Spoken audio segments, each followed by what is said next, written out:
Welcome to the bird media. నేను మీ పవన్ కృష్ణమూర్తి. ఇప్పుడే అందుతున్నటువంటి breaking సమాచారం. సిబిఐ డైరెక్టర్ ప్రవీణ్ సూద్కి అస్వస్థత చోటు చేసుకుంది.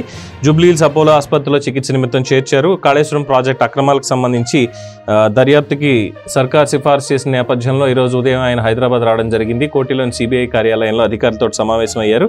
సమావేశమైనటువంటి ప్రవీణ్ సూద్కి ప్రస్తుతం అస్వస్థత కలిగింది, దాంతో అపోలో హాస్పిటల్కి తీసుకెళ్లారు అన్నటువంటి న్యూస్ అయితే ప్రస్తుతం తెలుస్తోంది. మీరు మరింత అప్డేట్ అయితే తెలియాలి. ఏ రకంగా మరి ఆయన హాస్పిటల్లో చేర్చారు, ఏమైంది అనేటువంటి వివరాలు ఇంకా బయట పెట్టలేదు. సో అపోలోలో అయితే చికిత్స అందిస్తున్నారు అని చెప్తున్నారు. ప్రస్తుతానికి అయితే గోప్యంగానే ఉంది ఆయన ఆరోగ్యానికి సంబంధించినటువంటి విషయం. డాక్టర్ల హెల్త్ బులెటిన్ కూడా రిలీజ్ చేయాలి. అలాగే రాష్ట్రంలో ఉన్నటువంటి డీజీపీ కావచ్చు, మిగతా వాళ్ళు కావచ్చు, అపోలో హాస్పిటల్కి ఫోన్ చేసి ఎప్పటికప్పుడు ఆయన ఆరోగ్య పరిస్థితి మీద ఆరా తీస్తున్నారు అన్నటువంటి సమాచారం అయితే ప్రస్తుతానికి తెలుస్తోంది.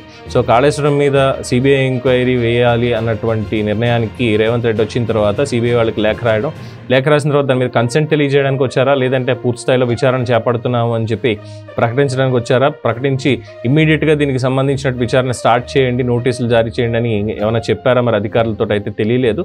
సో మొత్తానికి సంచలనం అవుతుంది ఆయన పర్యటన అనుకున్న నేపథ్యంలో. బట్ ఆయనకి అనారోగ్యంతో హెల్త్ డిస్టర్బ్ చేసుకొని అపోలోలో జాయిన్ అవ్వడం అనేది మాత్రం ప్రస్తుతం తెలుస్తున్నటువంటి అంశం. ఇది నిజంగానే కాస్త విచారకరమైనటువంటి వార్త అని చెప్పుకోవచ్చు. డెఫినెట్గా ఆయన త్వరగా కోలుకోవాలి అనేది కోరుకుందాం. ఇది ప్రస్తుతం ఉన్నటువంటి బ్రేకింగ్ సమాచారం.